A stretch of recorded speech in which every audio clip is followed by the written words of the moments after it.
Alhamdulillah, nasta'inuhu wa nastaghfiruh wa na'udzu billahi min shururi anfusina wa min sayyiati a'malina. Man yahdihillahu fala mudilla lahu wa man yudlilhu fala hadiyalah. Ashhadu an la ilaha illallah wahdahu la syarikalah wa ashhadu anna Muhammadan abduhu wa rasuluh la nabiyya ba'dah. Allahumma salli wa sallim wa barik ala sayyidina Muhammad wa ala alihi wa sahbihi wa mawalah, amma ba'd. Faya ayyuhal muslimun rahimakumullah, usikum wa nafsi bitaqwallahi faqad fazal muttaqun. Qala Allah ta'ala fi kitabihil karim, a'udzu billahi minasy syaithanir rajim. Ya ayyuhalladzina amanu taqullaha haqqa tuqatih wa la tamutunna illa wa antum muslimun. Wa qala an-nabiyyu sallallahu alaihi wasallam fi kitabihil hadis, ittaqillah haitsuma kunta wa atbi'is syai'atal hasanah tamhuha wa khaliqin nas bi khulqin hasan. Shadaqallahul azim. Para orang-orang tua kami yang saya hormati, bapak-bapak, saudara-saudaraku yang seiman, seakidah, dan seagama, yang saya hormati, ma'asyiral muslimin, seluruh kita yang hadir pada kesempatan hari ini untuk melaksanakan salat fardhu Jum'ah yang insya Allah dimuliakan dan dirahmati oleh Allah Subhanahu wa ta'ala. Alhamdulillah, puja dan puji syukur kita senantiasa kita curahkan, kita sampaikan, kita ucapkan kepada Allah Subhanahu wa ta'ala dengan seluruh karunia, seluruh rahmat dan nikmat hidup dan kehidupan yang senantiasa Allah Subhanahu wa ta'ala berikan kepada kita. Semoga kiranya dengan rasa syukur kita atas semua nikmat yang diberikan oleh Allah akan menambah kualitas keimanan kita, kualitas ketakwaan kita, serta kualitas amal-amal soleh kita. Tidak ada bukti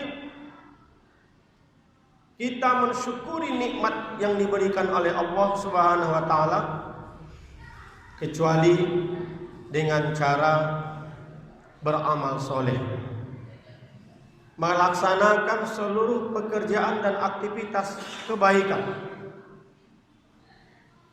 Semakin semangat melaksanakan amal soleh, maka semakin besar pula lah rasa syukurnya kepada Allah Subhanahu wa ta'ala. Sebaliknya, semakin bermalasan kita atau kita semakin jauh dari nilai-nilai amal soleh, ini indikasi kita semakin tidak mampu bersyukur terhadap nikmat yang diberikan oleh Allah Subhanahu wa ta'ala. 24 jam siang dan malam Allah berikan kita waktu.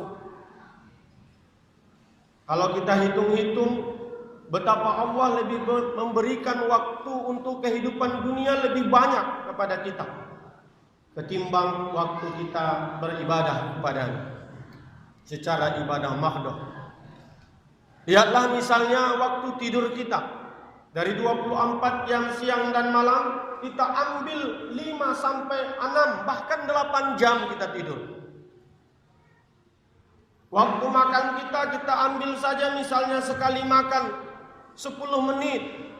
Dalam satu hari satu malam 3 kali momen kita makan, berarti 30 menit. Kita ambil waktu dari 24 jam untuk proses kehidupan dunia kita. Kalaulah kita hanya sholat satu waktu 2 menit, subuh 2 menit, zuhur 2 menit, asar 2 menit, maghrib 2 menit, isya 2 menit, hanya 10 menit waktu kita untuk sujud, ruku, berdoa, karena dalam salat ada doa, untuk mengucapkan syahadah, karena dalam salat ada syahadat, dan syahadat bukti sah atau tidak sahnya salat kita. 10 menit dari 24 jam kita hanya untuk sujud kepada Allah Subhanahu wa taala.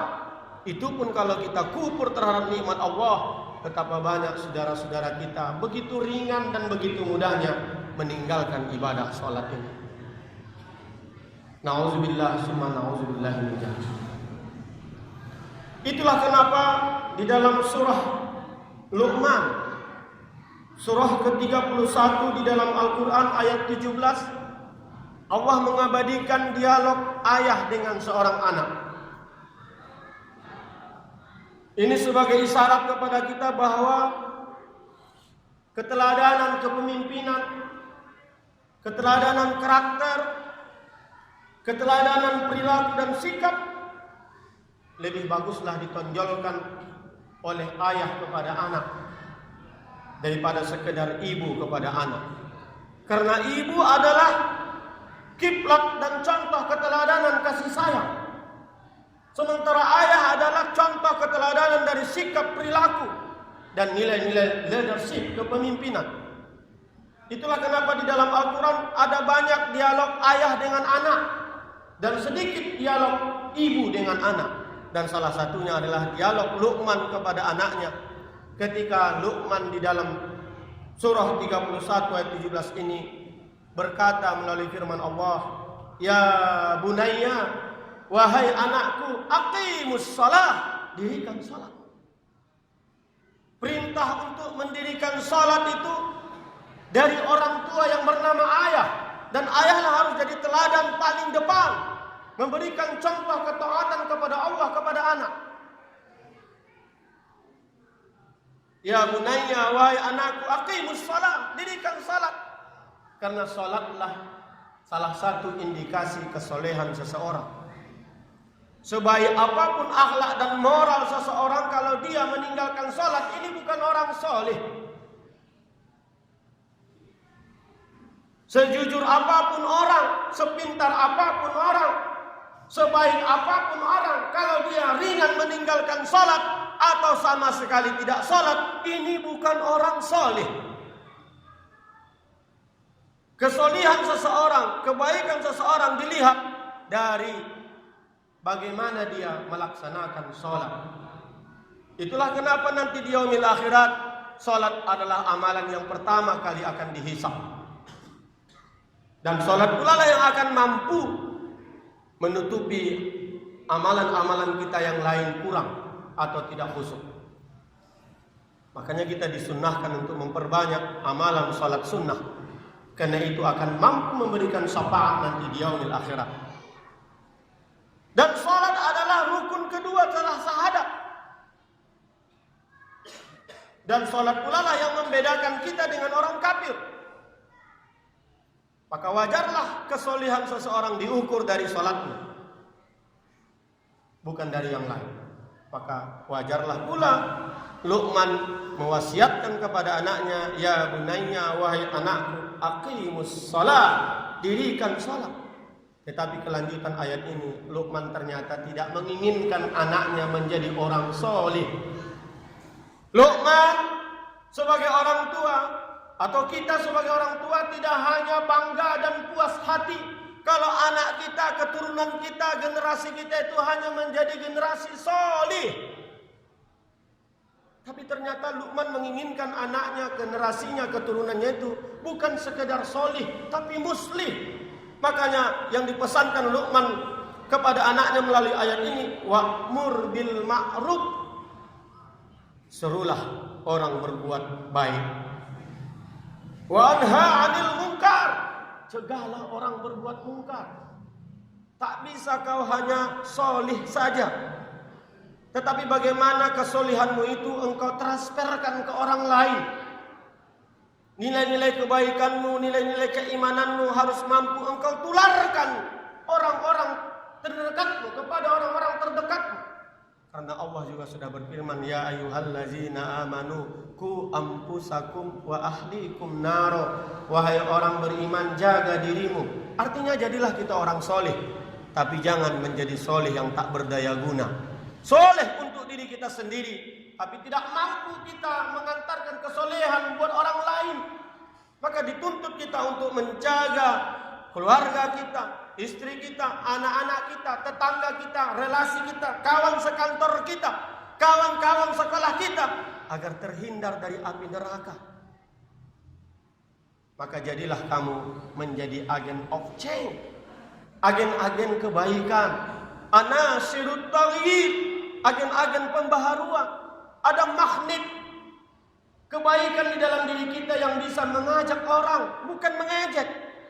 Yang bisa membina orang, bukan menghina. Yang bisa merangkul orang, bukan memukul. Yang dengan kebaikan kita, kita mengajak orang dengan hati, bukan dengan caci. Itulah ciri-ciri orang muslim. Sehingga kata ulama, apa perbedaan orang muslim, orang solih dengan orang muslim? Bedanya adalah as-salih khairuhu li nafsi. Orang soleh itu berbaik untuk dirinya sendiri, tapi tidak bermanfaat buat orang lain. Dia ingin masuk surga sendiri. Sementara orang yang muslih itu, wal muslihi khairu li nafsi wa khairi, dia bermanfaat buat dirinya, tapi juga bermanfaat buat orang lain. Yang kedua, apalagi perbedaan orang solih dengan orang muslim? As-salih, orang solih itu banyak dicintai manusia. Orang baik itu dicintai manusia. Karena dicintai manusia, maka banyak temannya. Tetapi orang muslih kebanyakan akan dimusuhi orang. Lihatlah sejarah bagaimana Muhammad ketika belum jadi nabi, masih belia, masih anak, kencur, bertengkar pemuka-pemuka Arab hanya untuk menunjukkan ego siapa yang berhak mengangkat seponggah batu itu. Tapi datang Muhammad sebagai anak yang jujur, anak yang baik, anak yang solih, sebagai penengah. Semua orang Arab mengatakan Al-Amin, ini anak orang baik. Sehingga Khadijah, wanita kaya, cantik, terpandang, sehingga raja banyak ingin meminang, juga terpikat kepada Muhammad. Padahal Muhammad itu adalah sebagai pesuruhnya, pekerjanya, salesman. Kenapa? Karena Muhammad orang baik, orang soleh, maka banyak orang suka. Tetapi coba ketika Muhammad diangkat oleh Allah menjadi nabi, di pundaknya ada agen of change. Dia harus menyampaikan kebaikan-kebaikan, menyerukan kebaikan-kebaikan, menyuarakan kebenaran-kebenaran. Apa yang terjadi kepada Rasul? Tidak sedikit gelar kepada Rasul sebagai orang gila. Tidak sedikit orang mengatakan Rasul ini pendongeng. Tidak sedikit mengatakan Rasul ini adalah mimpi besar. Tidak sedikit mengatakan Rasul ini penyihir. Rakyatnya, keluarganya, termasuk pamannya ikut memusuhi beliau. Kenapa? Karena dia orang muslih. Bagaimana Nabi Nuh, istri dan anaknya sekaligus menjadi musuh? Kenapa? Karena Nabi Nuh menyampaikan kebaikan, ingin menyampaikan kebenaran, maka musuhnya banyak.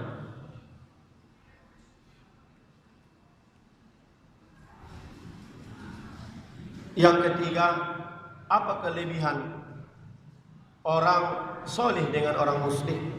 Ternyata di dalam Al-Quran Allah mengatakan kelebihan orang-orang soleh daripada orang muslim itu adalah kata Allah, wa ma kana rabbuka liyuhlikal qura bizalmin.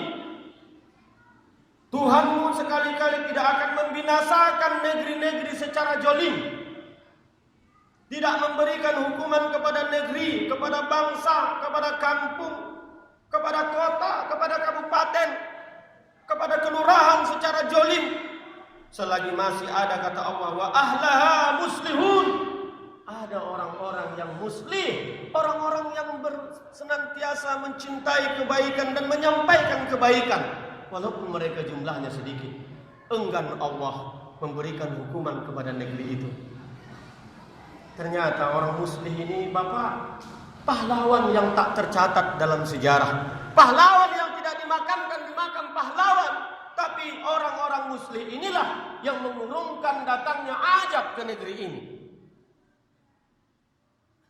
Dia soleh sekaligus muslih. Itulah kenapa dalam nasihat Luqman tadi, aqimus shalah, wahai anakku, dirikan salat, wa'mur bil ma'ruf wa anha 'anil munkar, serulah orang berbuat baik, cegahlah orang berbuat mungkar. Terakhir apa yang disampaikan Luqman kepada anaknya? Wasbir, sabar kau wahai anak, ala ma asabaka, terhadap musibah yang akan menimpamu. Karena Luqman tahu kalau engkau melaksanakan amar ma'ruf nahi mungkar, fitnah, cacian, celaan, usiran akan engkau dapatkan, intimidasi, diskriminasi akan engkau dapatkan. Maka nasihat Luqman kepada anaknya dalam ayat ini, wasbir, sabar kau wahai anakku, ala ma asabaka.